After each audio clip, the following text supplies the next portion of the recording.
साहब माँ का ऋण बहुत बड़ा होता है जी। लेकिन यदि पुत्र भगवान का भक्त हो जाए तो माँ का ऋण उतर जाता है, इसे समझाने की कृपा करें। पुत्र भगवान का भक्त हो जाए तो माँ का ऋण उतर जाता है, बिल्कुल सही बात है। देखो, रात दिन करो सेवा, चाहे कितनी कोशिश करो, कुछ भी करो, माँ तो माँ ही है, माँ से बढ़ करके कोई नहीं, और माँ का ऋण उतारना भी असंभव है। लेकिन फिर भी हम अड़का तो कर ही सकते हैं।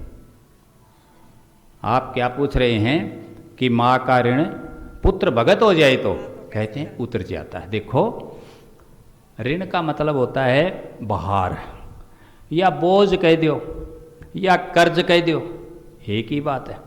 ठीक है जी। तो माता पिता ने हमें जन्म ही नहीं दिया, पालन पोषण भी किया है, हमें हमारे लिए पता नहीं क्या क्या कष्ट उठाया है, उन्होंने हमारे लिए सब कुछ किया है।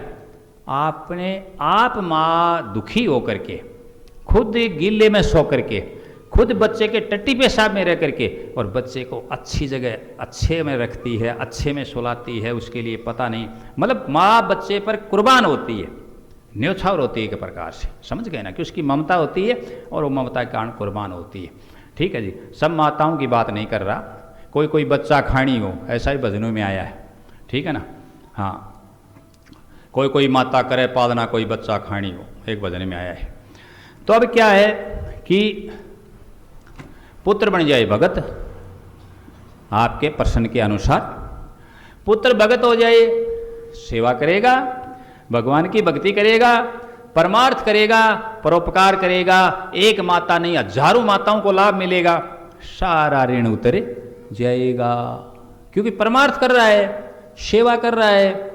एक माँ की बात नहीं, कितनी माताओं की सेवा होती होगी उस पुत्र के कारण, जो भगत हो गया उसके कारण कितनों को लाभ मिल रहा होगा, परमार्थ होता है। इसलिए पुत्र यदि भगत हो जाए, भक्ति में लग जाए, सत्संगी हो जाए, संत हो जाए, तो फिर कहना ही क्या बात है, फिर पो 12-25 बल्ले बल्ले, कोई कमी नहीं। और माँ का ऋण सबता ही उतर जाएगा, क्योंकि पिता का ऋण उतरता है कि जब वो संतान उत्पत्ति करे।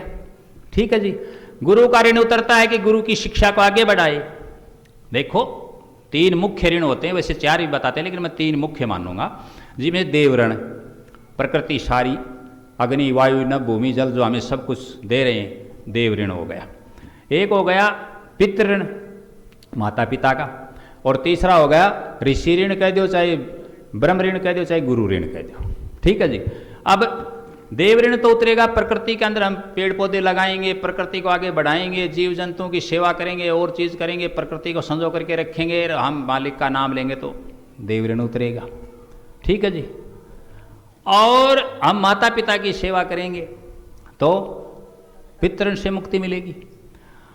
और यदि हम गुरु की शिक्षा को आगे विस्तार करेंगे, उस शिक्षा को आगे बढ़ाएंगे, उस शिक्षा को अमल में ले आएंगे, गुरु के वचन पर चलेंगे, और गुरु की आज्ञा के अनुसार हम उसकी शिक्षा का प्रचार प्रसार करेंगे, तो गुरु का ऋण उतर जाएगा, माँ का ऋण उतर जाएगा।